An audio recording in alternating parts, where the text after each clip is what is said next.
कहना बहुत सरल है भाई, और सहना बहुत कठिन है, बहुत कठिन है। ऐसी अतुलित सामर्थ्य इस भारत भूमि ने बहुत कम देखी है। मैं तो यहां पक्षपात पूर्वक कहूंगा, श्री द्रौपदी जी के चरित्र का दर्शन करते हुए ऐसी अतुलित सामर्थ्य, ऐसा अद्भुत समर्पण इस भारत भूमि ने, इस काल क्रम ने बहुत कम देखा है। देखो, प्रभु का कार्य करने के लिए तन मन धन तो क्या, कभी कभी अपनी कीर्ति का भी त्याग करना पड़ता है। कभी कभी अपनी कीर्ति का भी त्याग कर देना पड़ता है। जिसके लिए एक सत्पुरुष जीता है, जिसके लिए एक सज्जन पुरुष जीवन धारण करता है, उस यश उस कीर्ति को भी कभी कभी प्रभु की इच्छा पर न्यौछावर कर देना पड़ता है। हमारे महाप्रभु जी जब आए और श्री जी ने आज्ञा दी पुनः 2 विवाह करने की, वो एक ऐसी ही स्थिति थी महाप्रभु के सन्मुख। वो श्री जी की इच्छा पर अपनी कीर्ति को न्यौछावर करना ही था। जब श्री रघुनाथ जी गए माता कैकेयी के पास कि कल आपको मेरे लिए ये कार्य करना है, आपके अतिरिक्त कोई नहीं कर सकता, क्योंकि आप जैसा प्रेम मुझसे कोई नहीं करता, आप करती हैं, आप मुझसे करती हैं ऐसा प्रेम। आपके प्रेम में इतना बल, इतनी सामर्थ्य है जो मेरे लिए अपयश का बोझ भी उठा सके। और बहुत कम लोग, मुट्ठी भर लोग शायद जानते होंगे ये बात, मुट्ठी भर लोग। मैं तो कई बार कहता भी हूं कि भाई आज तक भी कोई अपनी कन्या का नाम कैकेयी नहीं रखता। कौशल्या सुमित्रा नाम तो आपने सुने होंगे, पर कैकेयी नाम नहीं सुना होगा। कोई नहीं रखता, कोई नहीं रखता। कुछ और ही दृष्टि से संसार देखता है उन्हें।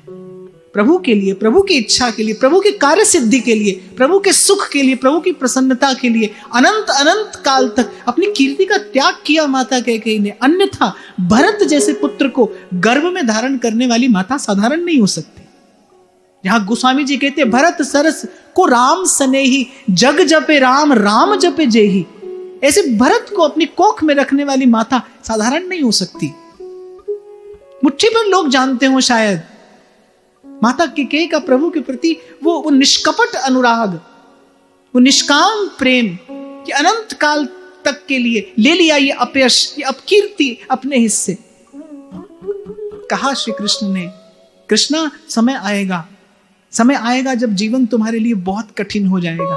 समय आएगा जब जीवन पीड़ा और वेदना से भर जाएगा। समय आएगा जब श्वास लेना दुष्कर हो जाएगा। पर भूलना मत, मैं आज तुम्हारी चेतना से अपनी चेतना को एक शुभ संकल्प के तार से जोड़े जा रहा हूं। तुम्हारे जीवन में बाहर कुछ भी घटे, तुम्हारे जीवन में बाहर कुछ भी घटे, देह धर्म तुम्हारा किसी भी स्थिति परिस्थिति में कैसा भी रहे, पर स्मरण रखना, तुम जब नैन मूंद कर भीतर देखोगी, सदा केवल केवल और केवल मुझे पाओगी। तुम्हारा आत्म पुष्प मैं यहां से स्वीकार किए जा रहा हूं। और सदा स्मरण रखना, तुम्हारी एक एक श्वास, तुम याज्ञ सेनी हो, तुम यज्ञ की पवित्र अग्नि से आविर्भूत हुई हो।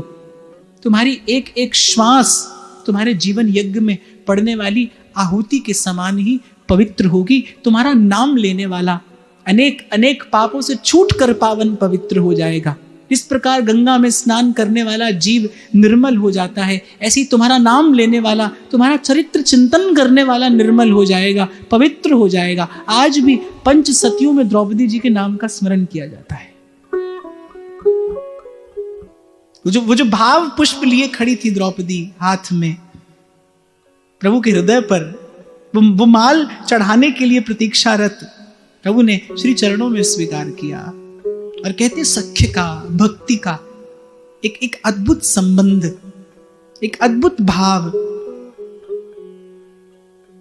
वहां से आरंभ हुआ। द्रौपदी के जीवन में इस अद्भुत भक्ति भावना का मंगलाचरण करके द्वारिकाधीश पधारे। तो आज ये चर्चा यही श्री जी के चरणों में निवेदन करते हैं। महाराज श्री के चरणों में प्रणाम। आप सबके हृदय स्थित प्रभु को नमन।